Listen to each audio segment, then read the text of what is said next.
À ce propos, l'Agence européenne du médicament vient de donner son feu vert à la vente dans un premier temps de 2 vaccins, celui des laboratoires Novartis et GSK.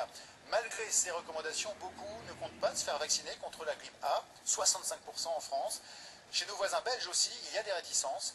La présence d'un adjuvant particulier dans le vaccin provoque la controverse. Pascal Verdeau est à Arnasserie.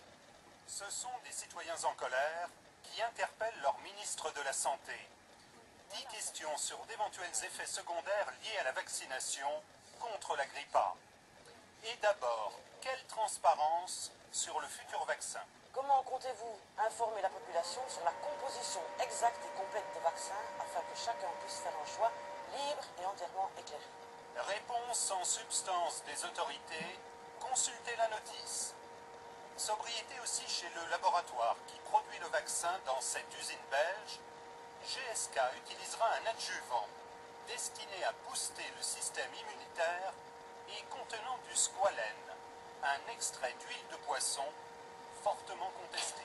Il y a différentes études scientifiques qui ont montré que le squalène était particulièrement à même d'engendrer des maladies auto-immunes. Ça a été démontré chez l'animal. On pense que cet adjuvant n'est pas bon à utiliser dans les vaccins. On manque de recul.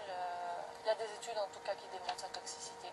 Contrairement aux États-Unis, le squalène a reçu le feu vert des autorités de santé européennes. Pour la ministre belge de la Santé, qui insiste sur l'aspect volontaire de la vaccination, le squalène ne présente aucun risque. Le squalène est indispensable à notre organisme en règle générale. Pour les adjuvants, on a une expérience à la matière qui nous montre qu'actuellement ça ne pose pas de problème majeur pour la santé publique, qu'au contraire. Position partagée par la France, qui a commandé 94 millions de doses, mais qui proposera des vaccins avec ou sans adjuvant. Par précaution, affirme Roselyne Bachelot, les femmes enceintes et les personnes immunodéprimées recevront en priorité un vaccin sans adjuvant. À quelques semaines de l'arrivée de la vaccination, le message se veut rassurant.